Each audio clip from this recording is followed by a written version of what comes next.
కుల నిర్మూలన అనేది సాధ్యమా? ఒక రకమైన చర్చ నడుస్తుంది. నిజంగా అసాధ్యము కాదు ఇది ఎట్లా కుదురుతుందని కొంతమంది మాట్లాడుతున్నారు. కొంతమంది కుల నిర్మూలన జరిగితేనే ఇక రిజర్వేషన్ల అంశం అసలు అవసరమే లేదని కూడా కొంతమంది మాట్లాడుకుంటారు. మీ వ్యూ ఏంటి? మీరు మంచి ప్రశ్న. కుల నిర్మూలన జరిగితేనే ఇది ఆర్థిక అసమానతలు పోతాయి, సామాజిక సమతుల్యం వస్తుంది. ఖచ్చితంగా కూడా ఈ కులాలు అనేది తొలగించబడాలి. ఇప్పుడు ఈ చతుర్వర్ణ వ్యవస్థల ఇప్పుడు సుమారు మన తెలంగాణ అనుకో, ఉమ్మడి ఆంధ్రప్రదేశ్ అనుకో 130 కులాలు ఉన్నాయి. ఇక యావత్ భారతదేశానికి తీసుకుంటే అంటే ఆనాడు మండల్ కమిషన్ నివేదిక అనుసరించి గణించిన లెక్కలు 1961 జనాభా అనుసరించిన లెక్కల ప్రకారంగా 3743 కులాలు ఉన్నాయి. అయితే 2399 కులాలు 1955లో ఉన్నాయి కేల్కర్ కమిషన్ లెక్కల ద్వారా. అంటే ఈ కులాలు పెరుగుతూ ఉన్నాయి. అంటే నేను అనుకుంటున్నా సుమారు ఇప్పుడు 4000-5000 వరకు పోవచ్చు. అంటే ఈ కులాలు నిర్మూలన జరిగే బదులు కులాలు పెరగడం అనేది ఇది చాలా విచిత్రమైనటువంటి సంఘటన. కాబట్టి ఈ కుల తారతమ్యాలు పోవాలంటే కులాలను తొలగించాలి. ఈ కులాలను ఎప్పుడైతే మనం తొలగిస్తామో అప్పుడు ఏముంది, ఆర్థిక అసమానతలు పోతాయి. ఇప్పుడు ఐడెంటిటీ ఏంది? పేరు, తండ్రి పేరు, అదే చిరునామా. ఇప్పుడు నీ కులం ఇది, నా కులం ఇది అనేది దాంతో వచ్చే ఎటువంటి కిరీటాలు ఏమున్నాయి కిరీటాలు? ఇప్పుడు తెలంగాణలో 130 కులాలు ఉన్నాయి. సరే, అవునన్నా కాదన్నా 4 రకాలుగా, 4 వర్గాలుగా, 4 కులాలుగా అవి పిలువబడ్డాయి, విభజించబడ్డాయి. అవి క్రమేణా నడుస్తున్న కులాలు. ఒకటి ఎస్సీలో కూడా 59 నుంచి 63 కులాల వరకు ఉన్నాయి. ఎస్టీలు అదేవిధంగా బీసీలలో 130 కులాలు ఉన్నాయి. అదేవిధంగా ఫార్వర్డ్ క్యాస్ట్ ఓసీలలో ఇందులో 18 కులాలు ఉన్నాయి.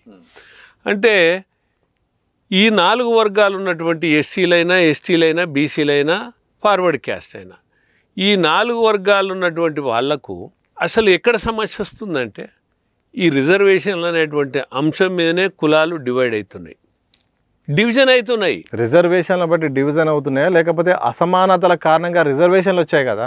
ఇది మీరు చెప్పింది వాస్తవమైన మాట. అసమానతల కారణంగా రిజర్వేషన్లు వచ్చినాయి అన్నది ఆనాడు. అందుకనే అంబేద్కర్ గారు ఏం చేసిండు, 334 ఆర్టికల్ ప్రకారంగా 10 సంవత్సరాలు రిజర్వేషన్లు ఇస్తే బాగుంటుంది. అంటే ఆనాడు ఉన్నటువంటి పరిస్థితులు ఎస్సీ ఎస్టీలకు మాత్రమే అస్పృశ్యత, అంటరానితనం ఉండే. తర్వాత సామాజిక వెనుకబాటు, ఆర్థిక వెనుకబాటు, రాజకీయ వెనుకబాటు, విద్య వెనుకబాటు ఇవన్నీ ఉన్నాయి. ఇవన్నీ ఉన్న క్రమంలో ఏంటంటే ఆనాడు అంబేద్కర్ ఆలోచించి ఒక 10 సంవత్సరాలు ఒక కొలమానం తీసుకొని ఈ కాల పరిస్థితుల్లో ఈ మార్పులు జరగకపోతాయా అనేటువంటిది ఆయన రూపొందించిండు. కానీ దురదృష్టం ఏంటంటే 78 ఏళ్ల స్వాతంత్రం వల్ల అప్పటి నుంచి ఇప్పటి వరకు ఏం మార్పు జరగలే. అభివృద్ధి అందరికీ అందలేదు, అవకాశాలు అందరికీ అందట్లేదు, ఫలితాలు అందరికీ పొందట్లేదు. మరి ఏం మార్పు వచ్చినట్టు అంటే ఇది పాలకులల్లో చిత్తశుద్ధి లేదు, రాజకీయ పార్టీలల్లో చిత్తశుద్ధి లేదు. దానితోటి ఇంకా కుల ఘర్షణలు, కుల సంఘర్షణలు, కుల వైషమ్యాలు, కులాల మధ్య విభేదాలు పెరుగుతున్నాయని నేను చెప్తున్నా. అందుకని ఏమంటున్నంటే ఈ కులాలను తొలగించినప్పుడు ఇంకెక్కడిది ఇక అసలు అసమానతలకు తావుండదు. మీరన్నట్లు అసమానతలే ఉన్నాయనుకుందాం, ఉంటాయి. ఆర్థిక వసూలుబాటు లేని కుటుంబాలు ఉంటాయి, విద్యా ఉద్యోగాలలో వెనకబడిన కుటుంబాలు ఉంటాయి. ఇవన్నీ కూడా పరిగణనలోకి తీసుకున్నప్పుడు అంటే మనిషిని సగటు మనిషిగా తీసుకోవాలి మనం. ఏ మనిషి అని ఉండొచ్చు, సగటు మనిషి. ఈ మనిషికి సంబంధించిన కుటుంబం యొక్క ఆర్థిక స్థితిగతులను అధ్యయనం చేయాలి. ఏ వ్యక్తి అయినా ఇర్రెస్పెక్టివ్ ఆఫ్ క్యాస్ట్, అది కులాలకు అతీతంగా, మతాలకు అతీతంగా ఆ వ్యక్తిని, అతని యొక్క కుటుంబ నేపథ్యాన్ని, అతని యొక్క ఆర్థిక స్థితిగతులను అధ్యయనం చేయాలి. దాన్ని ఏమంటారంటే ఎంపారికల్ డేటా అంటారు. ఎంపారికల్ డేటాలా వాళ్ళు ఏం చేయాలి, విద్య కానీ, ఉపాధి కానీ, సామాజిక వెనుకబాటు కానీ, ఆర్థిక వెనుకబాటు కానీ, రాజకీయ వెనుకబాటు కానీ ఇవన్నీ కూడా తీసినప్పుడు ఈయనకు రిజర్వేషన్లు అవసరమా లేదా, విద్యపరంగా అవసరమా, ఉద్యోగపరంగా అవసరమా, ఉపాధి పరంగా అవసరమా, ఏ విధమైనటువంటి ఇతోధికమైనటువంటి తోడ్పాటు అందియాలి అనేటువంటిది ప్రతి వ్యక్తికి, ప్రతి కుటుంబానికి తేల్చినప్పుడు ఇంకెక్కడ అవసరం? ఇప్పుడు రెండే వర్గాలు, రెండే కులాలు, ఉన్నోళ్ళు లేనోళ్ళు, అంటే ఆర్థికంగా వెనుకబడిన వర్గాలు, ఆర్థికంగా ఎదిగిన వర్గాలు. ఇంకా అటువంటిప్పుడు ఇంకా కులాలు ఎందుకు వస్తాయి? ఇప్పుడు అందరికీ విద్య అందినప్పుడు మనమే మాట్లాడుకుందాం. అందరి విద్య అందినప్పుడు, అందరికీ వైద్యం అందినప్పుడు, అందరికీ ఉపాధి అందినప్పుడు, అందరికీ స్వయం ఉపాధి అందినప్పుడు, అందరికీ గృహ వసతి కల్పించినప్పుడు ఇంకేమవసరం చెప్పండి మీరే? ఇప్పుడు నేను అడుగుతున్నా మిమ్మల్ని, నా ఎస్టీ, నా బీసీ, నా ఓసీ, ఇంకోటి ఇంకోటి ఇంకోటి ఇంకోటి అని అంటున్నాం.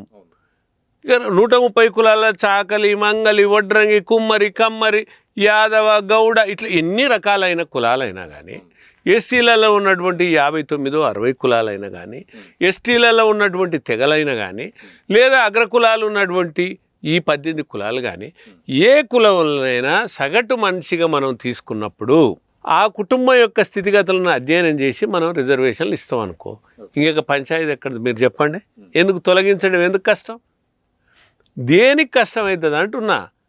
ఏం కాదు, కులాలను తొలగించాలి. కానీ నేను మీరన్న ప్రశ్న ఏంటంటే రిజర్వేషన్లు కులాలను బట్టి అవసరం లేదు, వ్యక్తిని బట్టి. ఏ వ్యక్తికి అవసరం ఆ వ్యక్తికి ఇవ్వండి. ఇప్పుడు రిజర్వేషన్లు ఇటీవల రిజర్వేషన్లు హటావో అనే ఒక ఉద్యమం వచ్చింది, వస్తుంది.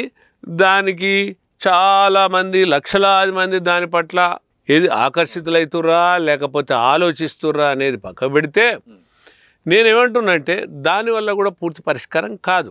ఇప్పుడు రిజర్వేషన్లు హటావో అనడం వల్ల 2 వర్గాలు విడిపోతాయి, డివిజన్స్.